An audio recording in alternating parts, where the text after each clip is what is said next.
ఈ వేదికపై జరిగే కార్యక్రమాలను శుభారంభం చేస్తున్నారు గౌరవనీయులైన ముఖ్యమంత్రి వర్యులు, ఉప ముఖ్యమంత్రి వర్యులు, గౌరవ మంత్రి వర్యులు, గౌరవనీయులైన శాసన మండలి చైర్మన్ గారు, శాసనసభ స్పీకర్ గారు, డిప్యూటీ స్పీకర్ గారు.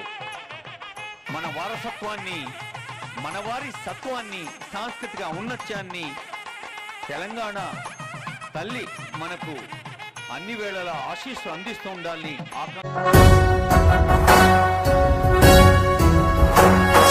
జయ జయ హే తెలంగాణ జననీ జయ కేతనం, ముక్కోటి గొంతుకలు ఒక్కటైన చేతనం, తరతరాల చరిత గల తల్లి నీరాజనం, పదపదాన నీ పిల్లలు ప్రణమిల్లిన శుభతరుణం. జయ తెలంగాణ జయ